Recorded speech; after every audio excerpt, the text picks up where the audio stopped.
रामपुर के जंगल में टुनटुनी चिड़िया अपनी माँ टूनी चिड़िया के साथ रहती थी। टूनी चिड़िया लोगों के घरों में काम करती थी और उसी से उसका घर चलता था। और राखी के पर्व से पहले भी वह घर में राखियां बनाकर रख लेती थी, फिर त्योहार आने से पहले उन्हें बेच दिया करती थी, जिससे उसे 2 पैसे की और कमाई हो जाती थी। माँ, तुम्हारी तबीयत ठीक नहीं है और फिर भी तुम राखियां बना रही हो। क्या करूं बेटा, राखी का पर्व नजदीक है और अभी तक राखियां बनी नहीं है। फिर मैं क्या बेचूंगी, इसलिए राखी बनाना पड़ रहा है। माँ, तुम दवा खाकर आराम करो, मैं राखियां बनाती हूँ। अरे बेटा, तू क्या क्या काम करेगी, परीक्षा भी अभी नजदीक है। तू ठीक तरीके से पढ़ भी नहीं पाती है। बस करो माँ, तुम में यही कमी है, तुम सोचती बहुत हो। चलो उठो, अब दवा खा लो और आराम करो।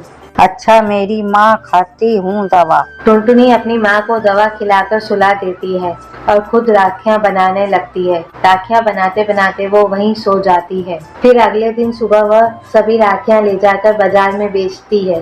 राखी आ गई है, रंग बिरंगी राखी ले लो। बहन, ये वाली राखी लो, तुम्हारे भाई की कलाई पर बहुत सुंदर लगेगी। दीदी, मुझे वो वाली राखी दिखाना, तो बहुत सुंदर है। ऐसी राखियां तो मैंने बड़ी बड़ी दुकानों में भी नहीं देखी। शाम होते होते टुनटुनी चिड़िया की सारी राखियां बिक जाती है। फिर टुनटुनी चिड़िया लौटकर अपने घर आ जाती है। ये देखो माँ, आज सारी राखियां बिक गई है और अच्छे पैसे भी मिले हैं। इस बार की राखी में तुम्हारी बेटी तुम्हारा नुकसान नहीं होने देगी। अच्छा, तू बातें बनाना बंद कर और अंदर जाकर कुछ खा ले। टुनटुनी खाना खाकर फिर से राखी बनाने लग जाती है और सुबह होते ही सारी राखियां लेकर मार्केट में चली जाती है। वहाँ मार्केट में एक दुकान पर काफी भीड़ लगी हुई होती है और उस दुकान की मालकिन एक पक्षी को डांट रही होती है। तुम्हें मैंने राखियों का ऑर्डर दिया था और तुम बोल रही हो राखियां अभी तक तैयार नहीं है। राखी के पर्व में अब सिर्फ 7 दिन बाकी हैं। ये देखो, बोर्ड पर क्या नाम लिखा है, राखी शॉप, और मेरी दुकान पर राखी है ही नहीं। अब मैं मेरी दुकान पर क्या बेचूं? सभी लोग मेरा मजाक उड़ाएंगे। मैं तुम पर केस कर दूंगी, फिर तुम जेल जाओगी, तब पता चलेगा तुम्हें। अरे बहन, कब से मैं देख रही हूँ, आप उनको कुछ बोलने का मौका ही नहीं दे रही हो। उनकी कोई मजबूरी रही होगी। मैं आपको आपका ऑर्डर पूरा करके दूंगी। इनकी तरफ से मैं आपसे माफी मांगती हूँ। इस तरह से टुनटुनी को एक बड़ा ऑर्डर मिल जाता है। टुनटुनी पूरा ऑर्डर 2 दिनों में ही तैयार कर देती है और फिर दुकान की मालकिन के पास जाकर उससे बोलती है, ये लीजिए मैडम, मैंने आपका ऑर्डर पूरा कर दिया है। ये लो तुम्हारे पैसे। अगर सबको तुम्हारी राखियां पसंद आई, अगले साल ऑर्डर मैं तुम्हें ही दूंगी, फिर से राखी का।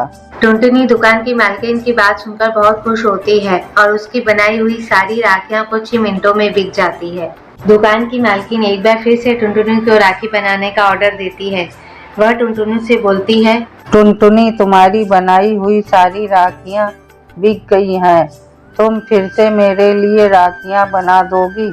हाँ ठीक है, मैं आपके लिए फिर से राखी बना दूंगी। Thank you Tuntuni. टुनटुनी, मैं तुमसे एक बात कहना चाहती हूँ, लेकिन तुम बुरा तो नहीं मानोगी? हाँ कहिए ना, मैं बिल्कुल बुरा नहीं मानूंगी।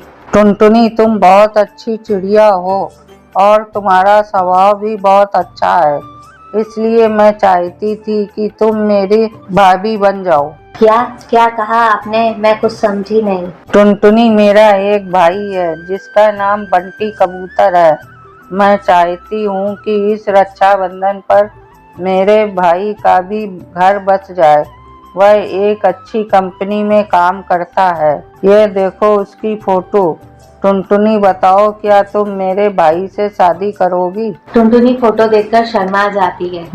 मुझे तुम्हारा जवाब मिल गया है। तुम भी तैयार हो इस शादी के लिए? हाँ मैं तैयार हूँ शादी के लिए, पर मुझे पहले अपनी माँ से एक बार बात करनी पड़ेगी क्योंकि यह बहुत बड़ी बात है।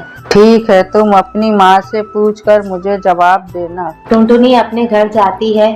घर जाकर वह सारी बात अपनी माँ को बताती है। टुनटुनी की सभी बात सुनकर उसकी माँ उससे बोलती है, टुनटुनी बेटा, मेरी भी हाँ है। इस रिश्ते के लिए बहुत अच्छा रिश्ता आया है। मैं कल ही बंटी कबूतर की बहन से जाकर बात करती हूँ। फिर कुछ ही समय बाद टुनटुनी चिड़िया की शादी बंटी कबूतर से हो जाती है। फिर वे सभी लोग मिलजुल कर खुशी खुशी साथ रहते हैं।